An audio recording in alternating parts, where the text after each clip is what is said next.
के अवैध खनन, परिवहन, भंडारण की रोकथाम के लिए दिए गए कई दिशा निर्देश। चिन्हित हॉटस्पॉट पर रूट प्लान बनाकर उनके अप्रोच रोड पर ज्वाइंट चेक पोस्ट 1 महीने में शुरू करने के निर्देश। प्रत्येक हॉटस्पॉट वाले चिन्हित एरिया में प्रति माह कम से कम 5 छापेमारी एवं 5 एफआईआर सुनिश्चित करे, उपायुक्त ने कहा।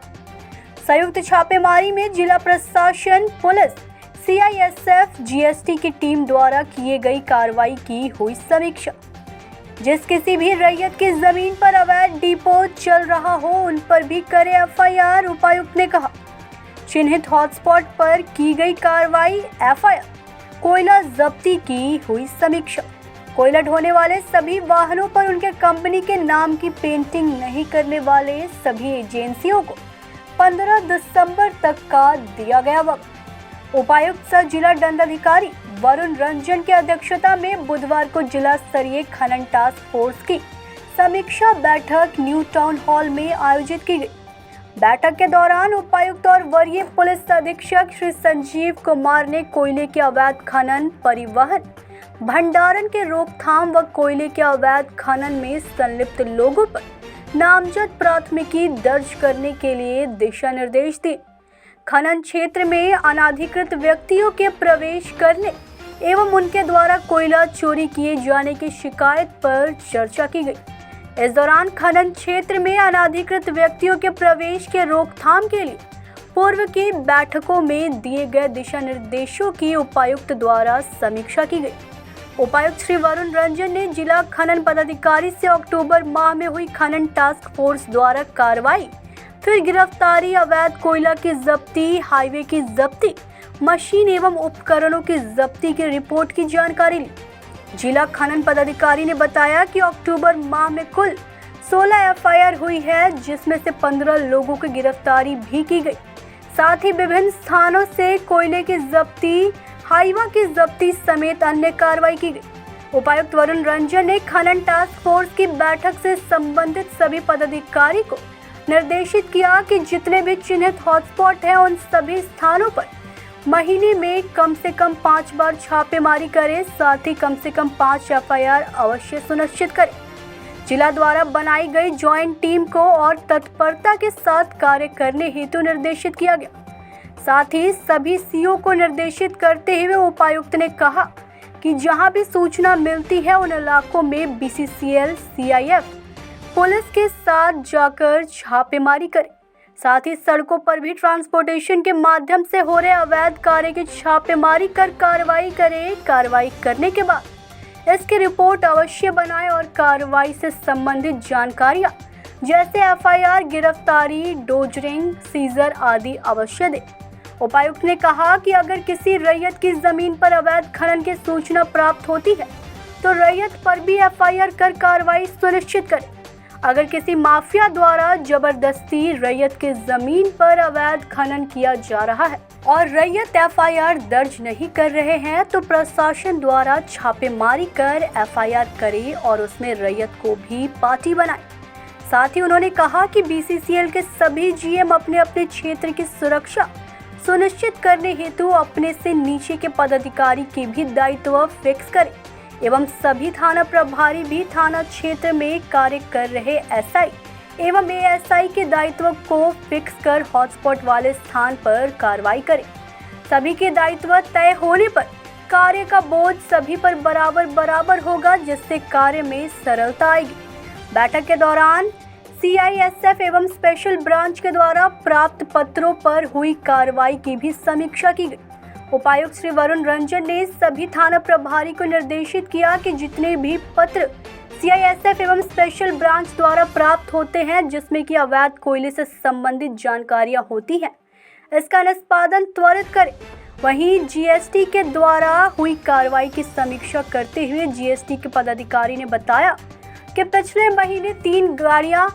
पर कार्रवाई करते हुए लगभग 5 लाख का फाइन वसूला गया। उन्होंने बताया कि बिना खरीद किए भी लोग कोयला बेच रहे हैं, वैसी कंपनी पर भी जांच की जा रही है। साथ ही साथ कार्रवाई भी सुनिश्चित की जा रही है। बैठक के दौरान बीसीसीएल के पदाधिकारी द्वारा बताया गया कि 150 boom barrier mike system, CCTV camera इत्यादि लगाने हेतु टेंडर फाइनल हो चुका है, जो कि जनवरी तक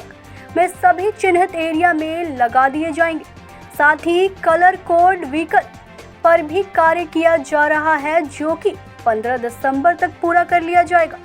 बैठक में उपायुक्त श्री वरुण रंजन, एसएसपी श्री संजीव कुमार, ग्रामीण SP Shri Kapil Chaudhary, city SP Shri Ajit Kumar, वन प्रमंडल पदाधिकारी श्री विकास पालीवाल, अपर समाहर्ता श्री विनोद कुमार, जिला परिवहन पदाधिकारी श्री राजेश कुमार सिंह, अनुमंडल पदाधिकारी श्री उदय रजक, जिला खनन पदाधिकारी श्री मिहिर सालकर,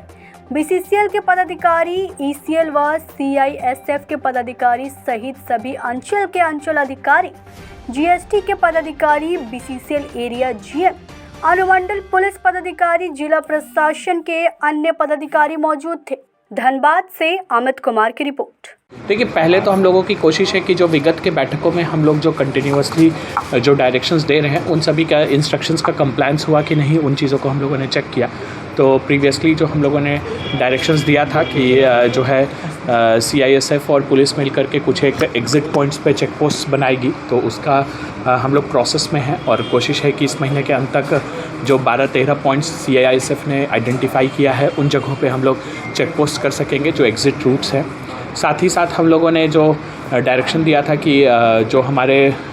व्हीकल्स चलते हैं इंटरनल ट्रांसपोर्टेशन के लिए, खास करके जो लोडिंग पॉइंट से साइडिंग तक के लिए, उन सभी का अपना कलर कोडिंग हो, उस पे काम चल रहा है और इस महीने के एंड तक हम लोग उसका भी एग्जीक्यूशन देख लेंगे। साथ ही साथ 2 साइड वेमेंट ब्रिज पे मेज़रमेंट्स लेने का बात हुआ था लास्ट बार, ताकि रास्ते में किसी प्रकार का कोई कोयला चोरी नहीं हो, उसको लेकर के। तो शायद 9 में से 7 में हम लोग का स्टार्ट हो गया है, बाकी जो 2 है शेष बचे हुए, उस पर भी हम लोग जो है महीने के अंत तक शुरू करा लेंगे। साथ ही जो बूम बैरियर लगाया जाना था, सीसीटीवी परचेज़ किया जाना था, डैशबोर्ड कैमरास परचेज़ किए जाने थे, उनका टेंडर बीसीसीएल ने कर दिया है, वो वर्क ऑर्डर हो गया है और हम लोगों ने एक टाइमलाइन बीसीसीएल के साथ रखा है कि 15 जनवरी तक उन सभी को हम लोग इंस्टॉल करा दें, ताकि जो एक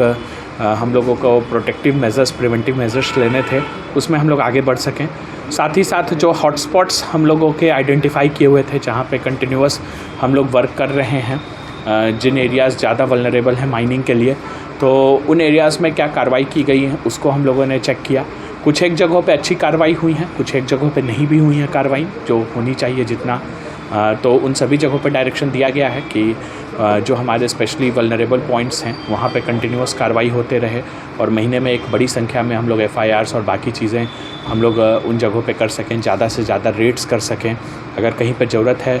5 रेड करने की तो 5 करें, कहीं पे ज़रूरत है 8 रेड करने की तो 8 करें, उसको हम लोग करने की कोशिश करें। साथ ही साथ कुछ एक पॉइंट्स और हैं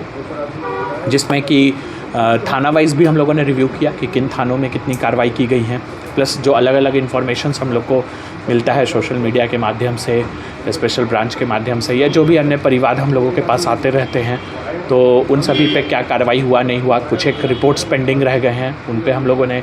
डायरेक्शन दिया है और हम लोगों ने कहा है कि 15 दिनों में उन सभी का जो है सो पेंडिंग जो पार्ट्स है उसको हम लोग क्लियर करें। साथ ही साथ सीओ और थाना प्रभारी को हम लोगों ने डायरेक्शन दिया है कि उनके द्वारा कंटिन्यूअस रेड्स होनी चाहिए इलीगल माइनिंग और इलीगल ट्रांसपोर्टेशन के खिलाफ। साथ ही साथ जो डिस्ट्रिक्ट माइनिंग टास्क फोर्स है उसका भी कंटिन्यूअस रेड हो, SDO, DMO, SDPO इन लोगों की अध्यक्षता में, और कंटिन्यूअसली इस पे काम किया जाए और वो रेट्स का भी हम लोग कंप्लायंसेस को चेक कर रहे हैं। साथ ही साथ अब माइनर मिनरल्स को लेकर के भी हम लोगों ने रिव्यू किया, उसमें जो है कंटिन्यूअस कार्रवाई करने का भी हम लोगों ने निर्देश दिया है, जहाँ कहीं भी इलीगल बालू का उठाव या बाकी चीज़ें की जा रही हैं। साथ ही साथ कोयला में और भी हम लोगों ने डायरेक्शन दिया है कि कहीं भी कोई भी ऐसा लैंड है जहाँ पे इलीगल माइनिंग करके कोयला का स्टॉक जमा किया गया है, तो अगर वो रैयत का लैंड है तो उसके खिलाफ भी कार्रवाई की जाए, और अगर उसके खिलाफ ज़बरदस्ती उसके ज़मीन को यूज़ किया जा रहा है तो वो आकर के पुलिस को बताएं कि हमारे ज़मीन को ज़बरदस्ती यूज़ किया जा रहा है, ताकि जिन लोगों के द्वारा यूज़ किया जा रहा है उनके खिलाफ कार्रवाई की जाए। तो कई एक तरह के निर्देश दिए गए हैं, कई एक अलग अलग डायमेंशंस पे हम लोगों ने चर्चा किया है और हम लोगों की कोशिश मदनी में बताया, हम लोगों ने डिटेल मीटिंग किया है, जितने भी स्टेक होल्डर्स हैं, चाहे वो CISF हो, BCCL हो और संबंधित जितने भी प्रशासनिक जो पदाधिकारी हैं, GST, सबके साथ हम लोगों ने एक डिटेल मीटिंग किया है और फर्दर क्या हमारा अप्रोच होना चाहिए, खासकर इलीगल माइनिंग पर कैसे हम लोगों को फर्दर काम करना है। और खासकर जो फोर्स मल्टीप्लायर्स है, कई फोर्स मल्टीप्लायर्स के बारे में हुआ, जैसा बताया टी साहब ने कि हम लोग अगले महीने तक वो सारे फोर्स मल्टीप्लायर्स हमारे फील्ड में आ जाएंगे। उसमें हम लोग कई जगह नए मोर्चाज बना रहे हैं, कई जगह CISF के साथ मिलकर के हम लोग वो पोस्ट, कुछ जो इम्पोर्टेंट पोस्ट है उसको फिर हम लोग मैंड करेंगे और कोशिश करेंगे कि इस तरह से जो भी जहाँ भी कार्रवाई हो रही है, अलग अलग क्षेत्र के लिए अलग अलग एक प्लान ऑफ एक्शन बना है और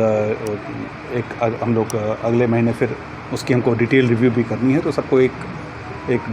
डिटेल प्लान ऑफ एक्शन के तहत उनको एक टारगेट दिया गया है, तो उसी टारगेट के तहत हम लोग काम करेंगे और इलीगल माइनिंग को जो मिनिमाइज जितना हो सकता है हम लोग कोशिश करें। पिछले रिव्यू तक कितना संतुष्ट है? देखिए, पिछले बार हम लोगों ने कुछ निर्देश दिया था जिसमें हम लोग फोर्स मल्टी जैसे बूम बैरियर्स हुआ, CCTV हुआ, इस सब के बारे में डिटेल्स इंस्ट्रक्शंस दिए गए थे। उसमें फर्दर हम लोग काफ़ी आगे बढ़े हैं। कुछ खासकर कुछ जो हॉट स्पॉट्स थे उस पर हम लोगों को हेवी डोजरिंग या VCL की मदद से जो कार्रवाई करनी थी वो भी की गई है। लेकिन हाँ, जो हम लोग पूरी तरह से संतुष्ट नहीं है क्योंकि जो नंबर ऑफ FIRs है या जो नंबर जितने होने चाहिए थे उस हिसाब से नहीं हुआ है। तो उस हिसाब से सभी संबंधित जो भी पदाधिकारी हैं, चाहे वो हमारा जो डिस्ट्रिक्ट माइनिंग टास्क फोर्स के जो मेंबर्स हैं जिनको स्पेशल रेट्स करने हैं तो कहा गया है, तो वो सब में कुछ कमी देखी गई है, तो उस संबंध में निर्देश दिए गए हैं और उस पर जल्द ही पूरा किया जाएगा। सर, आज एक वारदात हुआ है, अज्ञात अपराधी द्वारा